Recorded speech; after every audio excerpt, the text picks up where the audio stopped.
Welcome, staff. I hope everyone has settled into the new year, and I hope everyone is getting to know their students and building those relationships.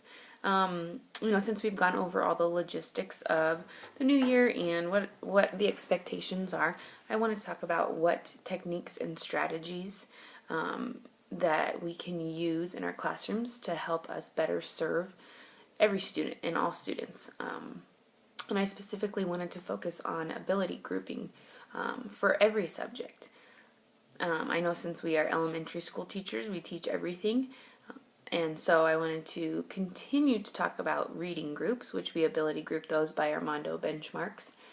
And I think obviously we need to keep doing that. But I want us to be really mindful this year about pushing every child to really develop those higher level thinking skills with inferring and comparing and contrasting, summarizing.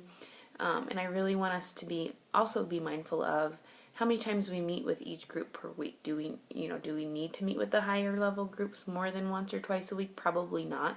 But at the same time, I want you to be able to challenge the higher level kids who probably already just love reading and will do it throughout the whole literacy block. But I would also want them to be able to show you what they know. So I really want you to think about how we can go about pushing those kids to show us their thinking. Do we need to do projects with them? Do we need to ask them to do something such as summarizing or comparing and contrasting or writing like an author's note to the books that they choose to read, because usually those kids will read good fit books for them. And on the other spectrum, the lower level kids I want you obviously to meet with them more times per week, 2 to 3 times per week, but we also need to make sure that we're developing those higher level thinking and holding those kids to higher expectations. And so you already do ability group for our guided reading and our balanced literacy block. So I want to move on to math. And for math with our current curriculum, it is a little bit difficult to ability group those kids, but I want us to be thinking about how we can do it, because we all have those kids who are either high achievers or gifted kids who might just know the material already. So I want to make sure to remind you that every teacher should be giving the pre-assessments to their kids before they start a unit. This allows you to know where your kids are and allows the kids to know what they know. And I think it's a really good idea to, after you've graded the pre-assessments, to give them back to the kids and show them and build goals off of them. But it's also a tool for you to then analyze whether, if a kid has gotten 90% or above on the pre-assessment, they already know that material. So they don't need to be doing the same assignments. They don't need to be doing extra work. So what can we do for these kids that will push them and challenge them?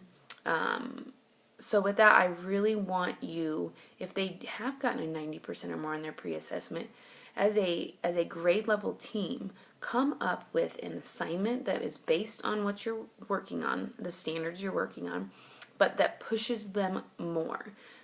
Use the Bridges website that we have. Use materials that we have online. There's great resources there. But I really want to see you push those kids. I think that they need to be in whole group instruction because they need to be having those peer conversations. And being able to explain their thinking is a great concept for them, because sometimes they do have a hard time explaining how they got it. But it would be great conversational skills for them to stay with the whole group instruction. And still, then if you do have a daily assignment, they get to do that instead of do the regular assignment plus the extra work. They get to do an assignment that is meaningful for them. And then your higher kids who maybe aren't quite there yet, who maybe didn't get a 90%, they can still do the work, but maybe we have them do the harder questions first, and then and if they get those, then they can move on to something else. And then that gives us time to group our lower level to our maybe medium and be able to really work with them. I know you are all doing most this in your classrooms, but I think I want us to be more mindful of how we're doing it and to be able to express to others what exactly we're doing for the spectrum of students that we have in our class. And we'll talk more about this math, but then I quickly want to move on to social studies and science. I think, from past experience and from being an elementary school teacher, it's hard to get all that in when the standards and the state assessments are pushed on reading and math and science in 5th grade. But I want to challenge our teachers in this building that we use this ability grouping model to meet the needs of our students by coming up with one project per quarter for science and social studies that we would develop using our curriculum, using what we have, and each grade level would meet and develop some type of project, develop a rubric and expectations for each project, and then put the kids in groups by their ability. It can be pairs, it can be 2 to 4 or 3 or 4 people, but we have to have the same expectations for all kids. But I would like you to then leave room for the kids to grow and give you more. And I think that the higher level kids will come up with maybe some higher level thinking and research versus low level kids, but I think the low level kids will surprise us. And so if we have the same rubric and standards for all of the kids, but yet put them in the ability groups, it'll give us more time to focus on the groups that need the help rather than as a whole class. And of course, present the material to the kids and present the expectations to them. And so I want to challenge you to do this for the first quarter. Come up with a project based on the curriculum we're using, the standards that we need to meet for the state, and then I will be expecting your project ideas on September 23rd at our grade level meetings during your planning time.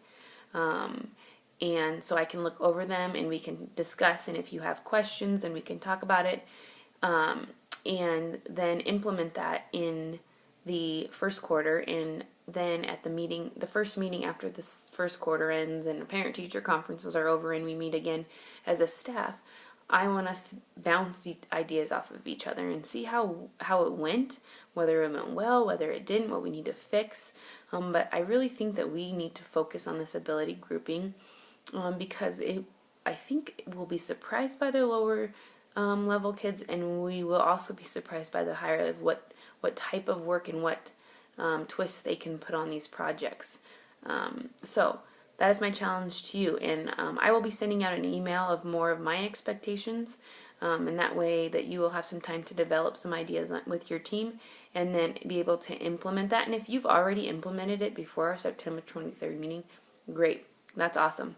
And we can talk about where you are and what you're doing, and then as a staff we can come back together and really discuss the pros and cons and what we found out. And if one teacher has more success than another, let's pass it on and use each other as resources.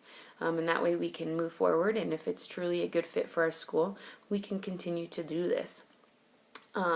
So that being said, we're all talked about that. Do we have any other agenda items?